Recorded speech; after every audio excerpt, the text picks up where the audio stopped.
You're listening to the Drawing the Ideal Self podcast, episode 58. I thought today we would have a think about what Kelly means by acceptance. So the dictionary definition is a general agreement that something is satisfactory or right, or that someone should be included into a group. And Kelly's version of acceptance is really important to therapeutic work. So, what did Kelly say about acceptance? His definition is as follows. Our view of acceptance is that it involves not so much the approval of the client's view of himself, as it does the readiness to utilise the client's modes of approach, his system of axes, his reference points, his ways of approaching problems. The therapist attempts to employ the client's construct system, though not to be encapsulated by it. This is what we mean by acceptance. And, even though the therapist's version of the system is partially inaccurate, his readiness to seek to use that system meets our criterion. Now, a good therapist must frequently, among other things, be accepting of his client. He should anticipate events in the way the client anticipates them. He should try to employ the client's vocabulary in thinking about the issues which the client finds himself facing. He should give words the meanings that the client gives them, rather than the meanings the dictionary gives them, or the personal and professional meanings he has himself customarily given them. He should pay some attention to what he would be compelled to expect in various situations if he were to make his predictions within the same constructive framework that the client employs. And he goes on to say, the accepting therapist tries earnestly to put himself in the client's shoes, but at the same time seeks to maintain a professional overview of the client's problems. This means that in accepting the client, the therapist makes an effort to understand him in the client's own terms, and that also he subsumes a major portion of the client's construction under the therapist's, own professional constructs. So what does this mean for our practice? Well, for all of us who are personal construct psychologists and personal construct therapists or counsellors, or we've just got an interest in it, we're trying to understand another person's point of view. The important thing here is that in understanding that point of view, we're going to need to learn the way the client describes it. It's no good using our own professional ways of saying things or to impose a sort of framework on a person. So this is quite different from some other therapies, but it allows a freedom for the person to express themselves in their words, however well they can do that. So of course, if they're a young child, they will have a shorter attention span. Their vocabulary will not be as wide. They may use constructs too generally. And as they get older, they will be better at construing more things, and they will make finer discriminations between things. The point here is that we have to demonstrate our understanding of that person by using their language back to them. So it's no good converting it into a professional language. If it means that we're using words in an unusual way, that's absolutely fine in terms of personal construct work, because we are understanding their point of view. If we change the word, it won't be the same word necessarily to that individual. So it's best to keep their language exactly as it is used, unless you double check with them that this is also what they might mean by it. But if they say yes and they're agreeing to your construing of it, just remember that they are. And they may not have the richness that their own construing would have. I think another part that's important about this is if people say they don't know in answer to a question that you ask them, and they don't have constructs, it seems, that are related to that, that might be that they can't express them in words. So they will be able to construe things, but have they paid attention to them enough in order to think about them and work them out and anticipate what happens in relation to the next step in their life? Is it a construct they apply? Sometimes it can seem that people are doing things that seem really outlandish and unwise in terms of the situation. So it's worth thinking, if you're trying to give constructs, you need to make them clear to that person. So you'd be thinking about, okay, how can you explain what that actually means? Now this happens in learning.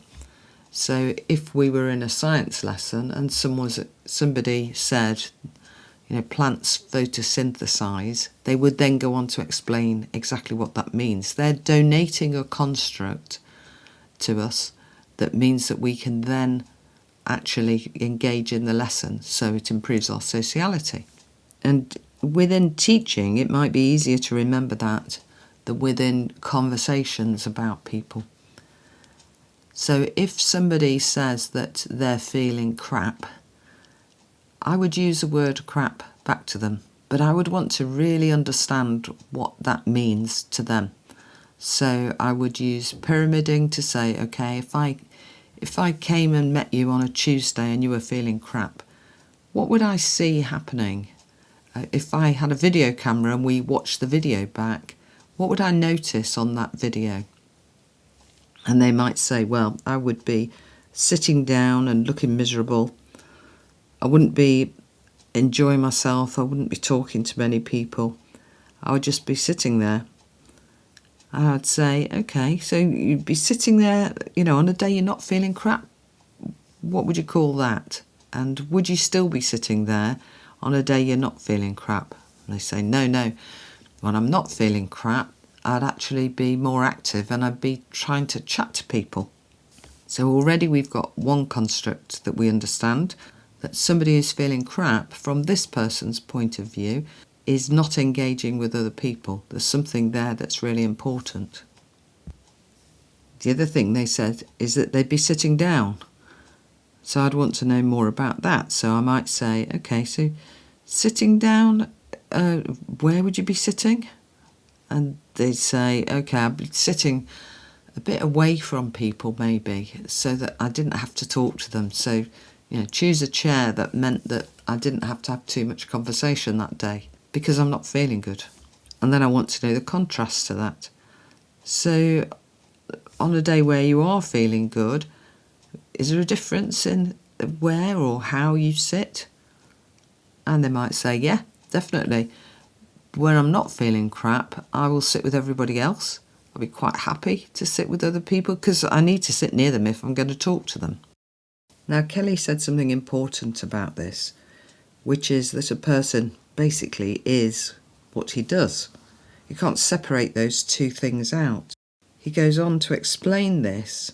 If one makes a good adjustment today, we assume that it occurs under the aegis of a good construct which is now operating. If he makes a bad adjustment tomorrow, we assume that a bad construct is operating at the time. If he makes a series of good adjustments, we assume that he is operating under a relatively permeable construct embracing a variety of situations. So the difference in behaviour from situation to situation is related to which constructs are being used to anticipate that situation. So the experience is happening and the person is making the most sense of it, and what are the constructs they're applying to that experience so that they can anticipate well and their behaviour will follow. So you can't behave before you anticipate. Your behaviour is happening all of the time and it's happening as you're anticipating. So imagine this person, that what they're anticipating as they walk into the room is they're not feeling as good as they thought because they've noticed that everybody is very chatty and happy and they're not feeling like that. Remember, they're feeling crap. So they're walking in, and as they're walking in, they're considering how to handle this situation and experience in the way that's consistent with the way they're construing themselves at the moment. The decision making is live. It's happening at the time that the action is happening as well. So this is where the CPC cycle comes in. So what that says is people enter an experience with an idea of maybe what it's going to be, and they will look around, metaphorically look around, and they will choose the constructs that make the most sense, and then they will make a decision. And that choice in the CPC cycle has already been narrowed down by preemption. So the circumspection, preemption, control or choice goes that a look around first, which might be a look around in your construing system. What do I think of this person? You're considering, okay, I'm not really sure what to make of them, but yeah, they are this. So you've kind of looked around your construing of people, you've narrowed it down to something that could be yes or no, or a decision about what it's going to be called, and then you make a choice about what's the most appropriate for you.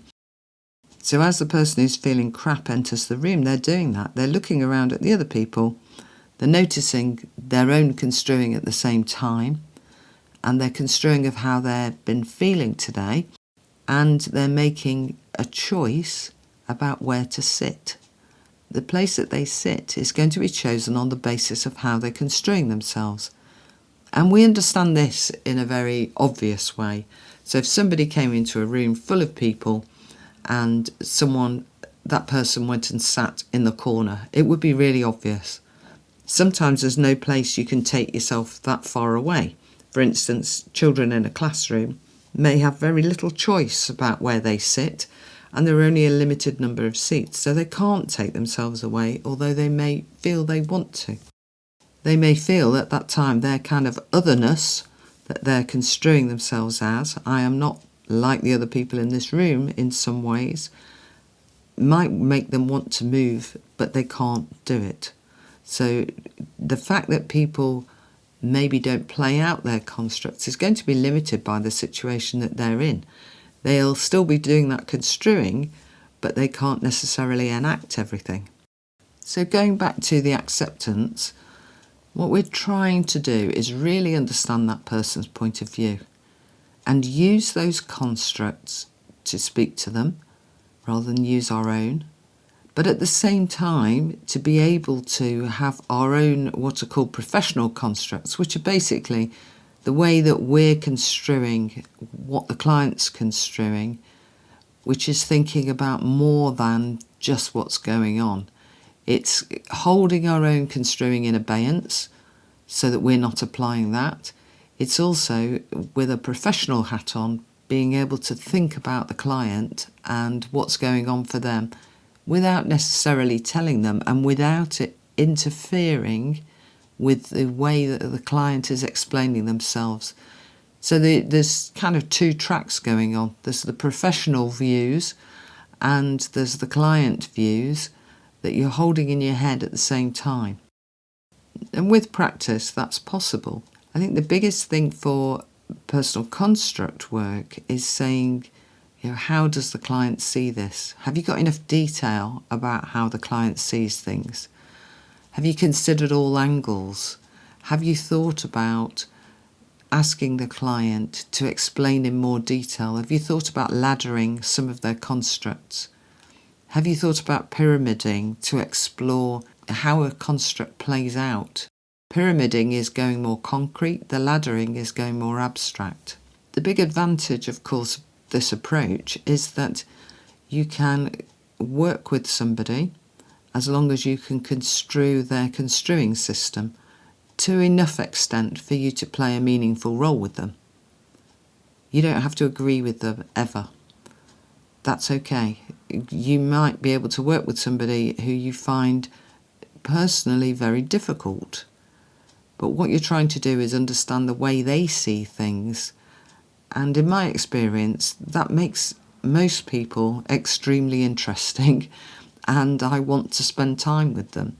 So even those who are being in some ways very tricky to understand, or they're doing things that make it hard to be in the room with them, they're still construing.